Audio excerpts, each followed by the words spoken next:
without a shadow of a doubt that you're created on purpose for a purpose. Mindset and money revolution. You have to have a mindset revolution to experience a money revolution. That's when you experience a true wealth revolution. My name is Chad Free. Welcome to the Wealth Revolution Podcast. Welcome to the Wealth Revolution Podcast. This is Chad Free, and I am super excited to be here today. And I'm excited to be here because of several reasons. Number one, I always like giving value and just telling you and reinstating the fact that true wealth is an abundance of everything that you value. And more importantly, you are created on purpose for a purpose. Once you realize that, man, it's a game changer. It's a game changer. But that's enough of that. Today, I am super, super excited to have my first guest on my podcast, Miss Rebecca Black. And before I bring her on, let me tell you just what kind of guest she is and how blessed I am to have her on my podcast, because she is a wonderful, wonderful person. She is super successful. But let me just read a few things that she's been involved in. She's actually an entrepreneur, a thought leader, an educator, and a beauty expert. She's a licensed cosmetologist in Florida, and she's been there for about 2 decades, and she utilizes her knowledge to educate others. Her expertise in business has helped many entrepreneurs and world shakers increase revenue, develop products, and streamline processes for maximum productivity. Rebecca started in corporate America, where she implemented these processes for one of the world's largest yacht manufacturers. It's safe to say that she doesn't fit into a box and is a master of all trades. And before we came on, I didn't know that she was a part of such a large company. And so that is amazing. So without further ado, I want to bring on not just a special guest, but a special friend of mine, Miss Rebecca Black. Miss Rebecca Black, come on. How are you today? I am excellent. And can I just say that it is a privilege to be your very first guest. I have known you for what now?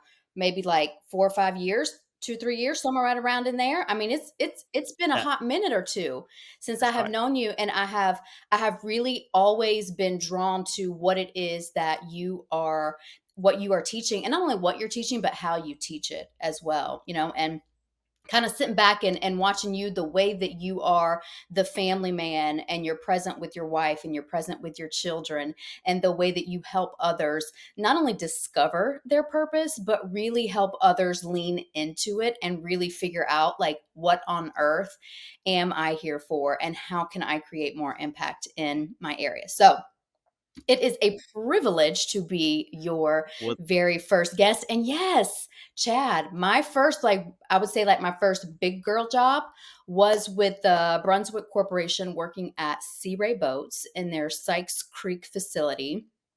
Rest in peace, Sea Ray Boats, the yacht division anyway. They are no longer in production, but it was an amazing, amazing opportunity for me more than anything.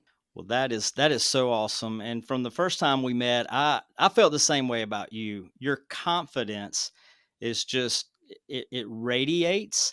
And I believe maybe you felt that way towards me because my story. I had my divine disruption, and it's there where I truly found my confidence.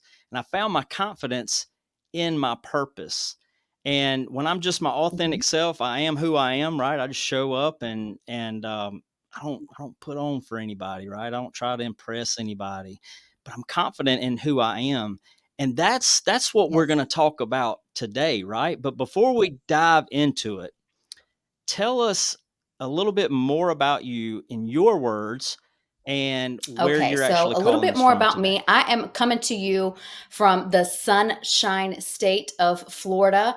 As our governor, we went on a road trip the other day, and as we were leaving the state of Florida, we noticed that we have a new sign. It says, "You are leaving the free state of Florida." And whenever we were driving back in, I'm like, we have to see if the welcome sign says, "Welcome to the free state of Florida." So we might not be the sunshine state anymore. We're now the free state of Florida. But a little bit about me, Chad, is I wasn't always in Florida. I was actually born in Montgomery, Alabama. And then I spent my childhood between the states of Alabama and Florida. Did a little bit of elementary school here in Florida, and then moved back to Alabama during middle school, beginning of high school years, and then finished out my junior and senior year of high school here in the town that I'm calling in from, Rockledge High. We got that Raider pride. But I kind of knew from an early age that I've always liked to work and do things. And I realize now, but I didn't really always realize growing up, that I just knew that I didn't like asking my parents for money because the answer was always no. So if the answer is no, then I'm like, well, how do I get it? And so when I think back Yeah. even further, I think back to like my first childhood injury. I was in first grade, and me and my older sister, we were fighting over the front seat in my mom's Ford Aerostar van. It was blue. We were in our neighbor's yard, and mama was not so happy that we were fighting over the front seat. And I won the battle, and I thought I was being cool, had my hand. You see the adults. So mind you, I'm in first grade, okay? So how old are you in first grade? You're six? 6. Okay, so you're 6 years old. Six, I'm like, six. "Yes, I Yeah. won this." So I'm sitting there and I think I'm cool. You know how you see like the adults lean their hand on the window? But what I didn't realize is that they didn't put their Oh, yeah. hand on like the door opening that was open, so the sliding door. Whenever my other 2 sisters got in, mama slammed that door and my fingers became a different shape. So Oh my goodness. so Oh my yeah, it was goodness. wild. Wow. But the really good thing about that, and this was like a secret superpower that I never really realized that I had, was I just kind of pivoted really quickly. And I guess at like 6 years old, you do pivot really quickly. And I had to learn how to write with my left hand, and it's actually a skill that I still practice to this day. I was mad at my teacher for giving me an N in handwriting when I was learning this skill, learning to become ambidextrous in the first grade. But I think from a very young age, I've just always been someone where like, this isn't working. Let me try something else. And so that's a little bit about me growing up between the state of Florida and the state of Alabama, like a childhood injury. It really taught me the power of pivoting very early in life. And I really am thankful that I got that. I don't know if I finished the year with an N in handwriting, but I know that I at least got one report card with that N in handwriting. And now, so I just practiced it. And still to this day, like I said, I still practice it because I think that confidence is very much like that. It's like riding a bicycle. The first time you do it, you're not going to be good. You want the training wheels, you want the helmet, you want the elbow pads, you want the knee pads, you want the bubble suit. You want everything because you do not want to come in contact with that pavement and scratch up the knees. You know? And so I think that it's just a practice, but I kind of look at life like this. Everything in life happens for a reason, and it really, really, really depends on how you view it and the meaning that you give it. That really affects how you continue to proceed in life. Yes, yes, and that's a great point. So, it sounds like me that you had a head start on Yeah. confidence as a child, really. But like you said, your Hmm. superpowers was to pivot and go a different direction. I think about something you talked about before, the Yep. control alt delete, right? You can control alt delete, or you can control and Hmm. alternate the route you're going so you can pivot. So, would you say that confidence just came to you easy from the start, or was there a defining moment where you found that maybe you had a lack of confidence in a certain area, or maybe you saw confidence in somebody else and said, "Hey, I want that. How can I get that?" Tell us about that time where confidence became super Okay. important to you, because here's why I ask that. When I think of Becca Black, I think of confidence. Mhm. That's just what I think about. You're a great friend, you have a great, great heart, but you have confidence out of this world. So that's the main Yeah. reason I wanted you on here today, because I believe when you are confident in who you are and who God created you to be, that's when, again, it's a game changer, not Yeah. just for you, but Yeah. those who depend on you and look up to you. So tell us about that moment, if there was a moment where you really kind of, turned the knob up, if you will, or really started making strides and becoming Yeah, more and and so more honestly, interested in Chad, I would say confidence. that that was probably for me in 3rd grade, with another childhood injury. Um, it seems to be a theme here. But you know what? One thing that I wanna say before I go into that story is that confidence has layers. And confidence has a sequence. In the world of business, you call it intellectual property. In the world of confidence, I call it has an identity and it has a personality. We are all incredibly unique. Nobody's personality is like mine. Nobody's identity is exactly like mine. And so, as I look back over my life and really kind of identify that first time where I'm like, man, I need confidence. And it was really confidence in my ability to not necessarily communicate, but to kind of establish boundaries, to not let people push me too far. I've always been a very small framed Mm, person, but people didn't really mess with me because I've always been very firm in my boundaries. Okay. And that happened for me when I was in 3rd grade. I had fallen off of my bicycle and had injured my knee. For anybody who's listening to this that's in the medical field, my patellar tendon snapped a piece of my joint. And so, pretty serious injury. Then I was in a cast for 8 weeks. From at that time, they didn't know the harm in setting joints for that length of time. And so mm, they put me in a cast from like the butt cheek to ankle bone for 8 weeks. And then whenever I got that off, it was time to start doing physical therapy. And throughout the course of physical therapy, I kept trying to communicate that like it was really hurting. And come to find out, I have a very high pain tolerance. Of course, when you're, 8 years old, 8, 9 years old, however old you are in 3rd grade, your parents are like, oh, like just toughen up, like hush crying. And so this physical therapist, like the pain had gotten to the point that they had prescribed me Valium and codeine at the same time. I was down to like 30 something pounds in the 3rd grade. Okay. And so like here I am telling my parents, like, wow. this is hurting. They see that I'm physically losing weight. But my parents, God bless them, they were doing what the doctors told them to do. They were following the plan. And Mm, this is where in hindsight I really mm, realized that my confidence really came from this moment, because there was one day in physical therapy where my leg just froze. Honestly, Chad, I had been making it to like a 90-degree angle. And for whatever reason, this day, I couldn't even make it to like 40 degrees. And so Miss Denise was my therapist's name. She had me lay on my stomach, and this was something that she would often do, and she would force bend my knee.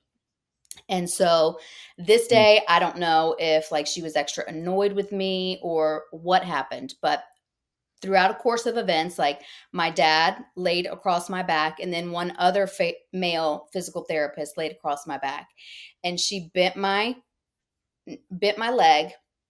The ankle bone touched my butt cheek like it did with the other leg, and a big pop happened, and I passed out.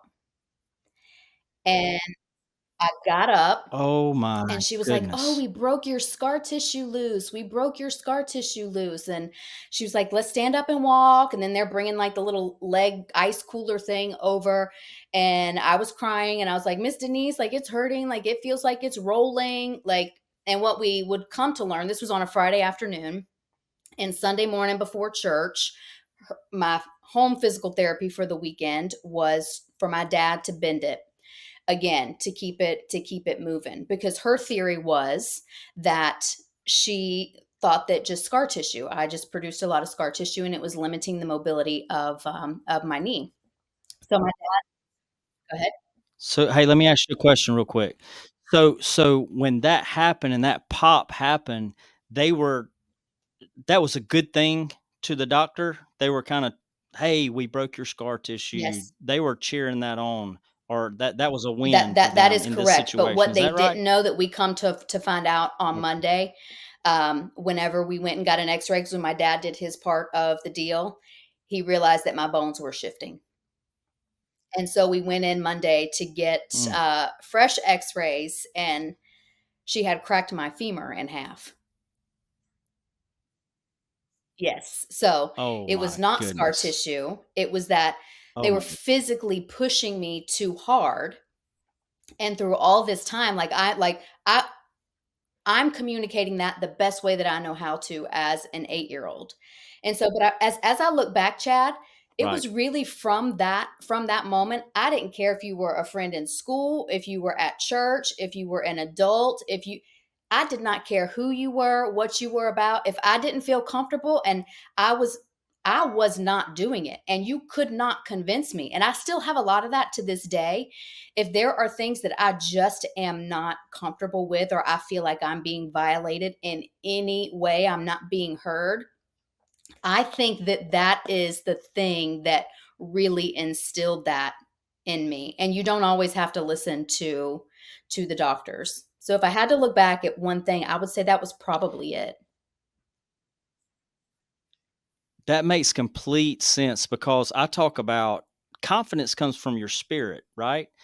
And it sounds like to me you had this breakdown where enough was enough, and you learned that lesson and you became bold with your breakthrough. So what happened was you found that it was okay. I'm going to be an Yeah. advocate for myself.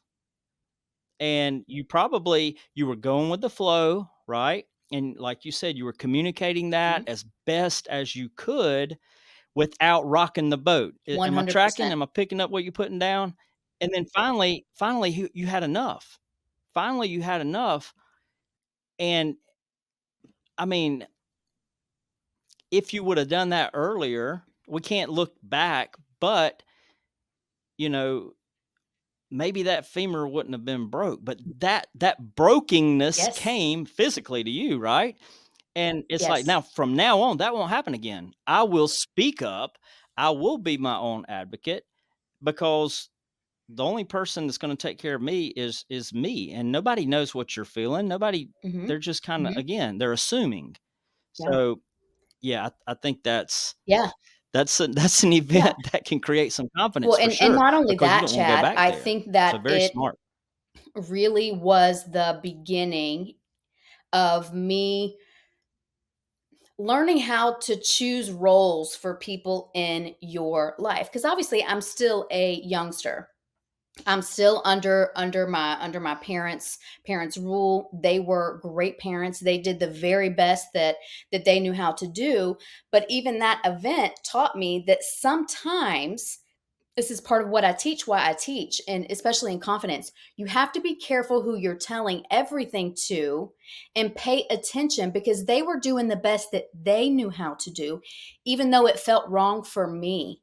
And that's why I say you have to have that deep knowing, and that deep self awareness, that you know what you can and cannot do. You know what you will and will not do. You know where you will and will not go. And you know who you will and you will not talk to. There's layers to it. There's layers to it. And you choose the things that you seek advice from people on. Yes, absolutely. And I was in a small group this morning, and we're talking about being Mm, present and being powerful. And I did my talk the other day about, purpose plus being yes. present equals powerful. And that's when you are aware of who you are. You're not faking it till you make it, right? But unfortunately, there is a lot of people that, specifically entrepreneurs, people in sales, they fear rejection because they have an approval addiction. That's Hey, you so got to make good. all these calls. And, I literally, once I started hearing this and started connecting the dots, I look back on my life before I had my whole revelation, and I would call people, "Hey, am I bothering you? If now is not a good time, I'll call you back."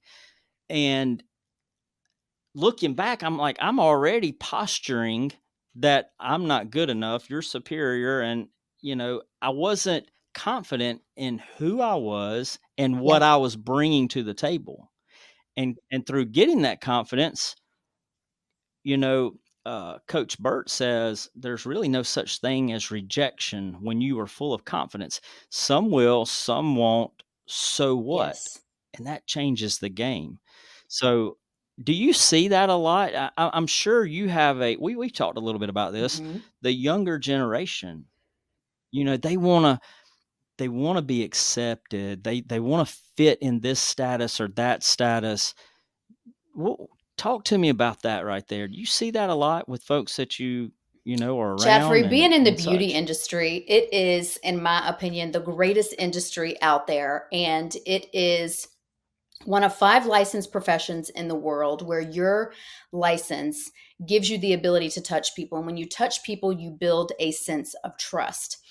And one thing that I didn't realize I was doing Hmm. in my 16 years behind the chair, I've been in the industry for 18, but behind the chair for 16, is that I was really going through the phases of life with people. I was doing the pregnant mom's hair, okay, while she was pregnant. And then the baby is born. And then you give the baby their first haircut. And then if you've been in it for 16 years, guess what? You get to do their hair for homecoming. You get to do their Wow. hair for prom. You Yeah. get to do their hair for their bridal shower. You get to do their hair for their wedding. And so it is a full life cycle thing. And you really get to know people. And you really start noticing right around that 14 to 16-year-old phase is whenever they're really feeling most insecure. And the first thing they do is come in and they want highlights. Let's do some highlights. And I'm like, okay, why do you want some highlights? Like, let's talk about it. Who has highlights Yeah. in your class? And it's like, okay, I'm not Right. opposed to giving you highlights if your mother is okay with that. I don't think that you need them. I think that your hair is actually prettier without them, trying to build that self confidence in them and getting them to begin to realize that you getting highlights like your other girl in class or whoever else it is, maybe they're whatever they are in your life and chorus or whatever, you getting highlights is not going to give you any sense of confidence. It's not going to give you anything that you don't already have. And it's like, know and understand that Wow. you are already beautiful. You're already gorgeous. And even for my male clients, it would be like they want to come in and change up the hair. All right, who's changing up their haircut? Like, is there a girl? Which class is she in? What does she look like? Is she pretty? Okay, okay. So you know this haircut is not going to make you feel any better. It might make you look a little bit different, a little more put together, but that confidence comes from within you. So when you go to talk to her, just be like, "Hey Becky, like how are you doing today? Like are you did you do your homework? Did you get your homework done?" Like you go in there with confidence and you talk to her with confidence. And so from innately, I think I've always instilled that into people because I've always wanted people from that young age of me. I realized I needed to take charge. And it's like, I want these people, no matter what your age is, but especially in the younger generation, especially today, especially today, I want them to have so much confidence in themselves that they might scroll through and be like, oh, well, I didn't get as many likes as I want to. I want them to like pause and listen because that is part of their ego speaking and not their confidence. They are feeling unconfident about something. Mm. They're feeling self conscious about something. And it's like, wait a minute. I am beautiful. I am enough. I was created on purpose for a purpose. And these likes do not define me. That that is so good. I mean, you really are in a position where, I mean, you're ministering to these people the whole time. You're in a position that you can really invest in those folks and help them realize that, you know, they do, like you said, they have greatness inside of them. They have everything they need Mhm. inside of them. And it's kind of crazy that once we discover that our past can Mhm. help somebody else's future, that's where that desire, Yes. that confidence, you Yes. got your confidence, right? That feeds your desire. When you operate from Yes. confidence, it feeds your heart. The spirit will feed the heart, and you have the desire to help other people not go Yeah. through or Yep. experience some of the things that you went through. And then once they become aware of that, then they really start investing in themselves, knowledge, how can I be the best Yes. person that I can be? So, I've never thought about, the cosmetology space of literally being there Yeah. through the very start, like you just said, all the way up to the marriage and the pregnant and having the babies, and It is. that's It's a full life that's cycle thing, awesome. And and I think for me, because I did know what I wanted to be when I grew up, and I knew that I wanted to do hair. But I listened to someone else who told me that I was too smart to be a hairdresser and that I wouldn't make that much money. Um, I proved them mm, wrong multiple times over. Um, but because I didn't know exactly what I wanted to be, I actually finished my AA degree, and almost all of my electives were some type of psychology because I've always been interested in people's psychology, how they think, why they think, learning about people's triggers, emotions, behaviors, patterns. I've always loved to study people. And so I just kind of innately combined that behind the chair. And I realized very early on, like, they don't call this therapy, THAIR, therapy, for no reason, because people are really pouring out their chapters of their life to you. They're pouring out the good, the bad, and the ugly. It's and you're right there with it. Like, you are invested in each and every person. And my goal was to always, like, if I could get them to just shift their mindset in one positive way, I have done my job. They always got amazing hair. That was never a question.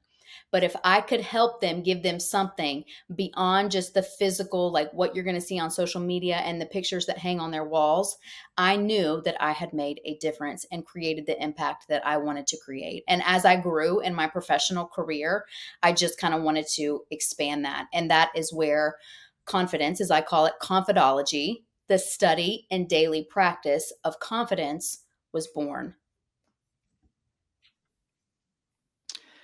yeah, and I'm glad you pivoted over there to that, because I was going to talk about, I think your confidence and your knowledge of confidence and the time that you've spent to go narrow and deep on this subject shows how much you care.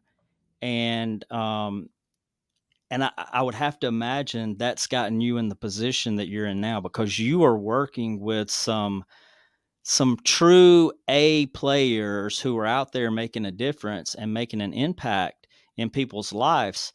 And just me, I our relationship, I noticed that you listen Mhm. to Mhm. understand me. You don't just listen to respond. So confidence is not Oh, no. necessarily cocky. You truly have an interest in people and helping them.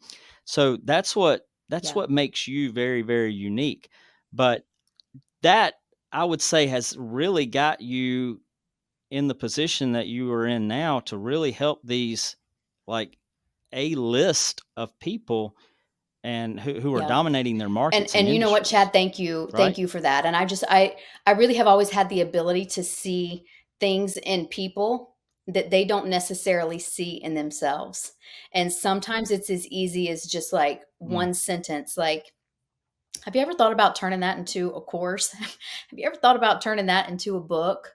Like, have you ever thought about creating a book around that? Have you ever thought Yeah. about creating an event around that? And giving people the courage and the confidence to go from point A to point B. Because, like you say, your purpose is your power. Yes, that's right. That's right. And I like to say to people, a lot of people just kind of treat others like we're just another number, but every number has a name. Every name has a story, and every story matters to God. And there's a story inside of everybody that needs to be told.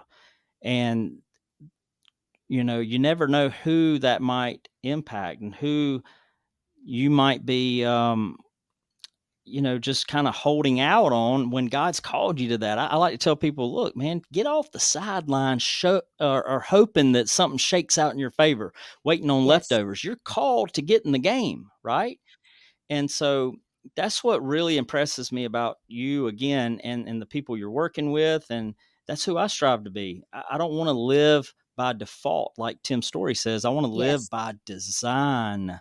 And that comes from confidence. So as we wrap up, and you know what would you say if you could kind of give a small little recipe, if you will, in confidence, just a starting point for people to start thinking about their confidence or lack thereof and how important it is. Talk to us about that. So What I would you think like that the confidence listeners to really hear? boils down to the study and daily practice. It is a daily job of confidence. And so, what you really have to do is you have to pay attention to your outside circumstances and how they make your insides feel. Okay. If they're making your Mm, insides feel okay. like, oh my gosh, this isn't like going to the gym and getting a little bit sore, kind of like that kind of uncomfort. This is like, this makes me feel bad about myself for days on end. Like, it might be you need to stop watching social media. It might be you need to Right. put some of your thoughts down on paper. It might be you need to pay attention to what being around a certain group of people does to you. Pay attention to those outside Right. forces that create inside feelings. And then I want you to ask those feelings questions. Like, if you're scrolling through social media and you're like, well, this leader has all these things together. Well, she works with A-list people. Like, I want to be like her. Ask yourself, why do you feel that? Why do you feel that? Do you feel that you're able to achieve that? Mm, And then as you begin to peel back the layers of that onion, 9 times out of 10, you will realize that there is some type of feeling of unworthiness. You feel like, well, I'm not as good as that person. I don't have what they have. I wasn't raised like they were raised. I mm, don't have confidence because nobody broke my leg when I was in 3rd grade like they did Rebecca, and that's a comparison. Comparisons will not get you confidence, right. and confidence is not cockiness. So the starting point is to become keenly aware Yes. of what it is that you need. And I talk about it like in stages of an ego, and I'll just run through them like super, super, super quick. There are 6 phases of an ego. The first Hmm. part is where you're super self-conscious and you are just edging God out at every corner. The second part is with then you're moving into the Mm, exiting great opportunities. Like, God is opening his doors. He's telling you, like, hey, this isn't right. This isn't right. This doesn't feel good. This isn't what you should be doing. No, you don't have to wake up at 5 a.m. and go to the gym for an hour. You're exiting those great opportunities. And then you move into embracing great opportunities, and you're like, well, wait a minute, God, I think I'm starting to listen to you. I think I can figure out how to do this. Then you move into executing great outcomes. You create rhythms and patterns that work for you, and then you begin excelling greatly outwardly. other people start noticing what it is that you are doing because you have that keen self awareness, and nobody can take your IP, your identity, or your personality from you. And whenever you get to that level, you are on the Chad Free level. You were created on purpose for a purpose, and you are in the elite generosity overflowing stage of your ego, where you're able to give it to other people and nobody can take anything from you. And it's not about money, y'all. Not about money. Wow. Wow, wow, wow. I hope that there was so much value in that right there. I'm gonna go back. Obviously, I didn't want to take notes right here, but I'm gonna go back and I'm gonna write that down. I mean, that is so good. Um, that's why you Mhm. that's why I think of confidence when I think of you. So that is so good. I got to share one story with you about my son that inspired me. Um, he actually is playing football, and I want to toot his horn so bad on this, but he is hungry, humble, and coachable.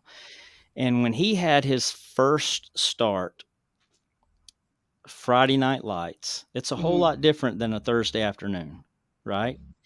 And I was confident Mhm. in his skill. I was confident in his heart, but I wasn't confident in his mindset and his mental toughness because it's going to be a different atmosphere. And I had that void, if you will. So I would casually talk to him and, hey, how are you feeling? You're going to mess up, but how you handle those mess ups, that's what people are watching. And I know you're going to do great, but already know that you're going to mess up. But I know you'll mess up giving 110%. That's just the way I've raised my boys. And so finally, I think he picked up that I had the void in inside of me because I kept pressing that. Are you sure you're ready? You good? You good? I'm going to be there. And he told me something. He said, Dad, he said, I saw a video and they were talking about the outcome has already been determined. No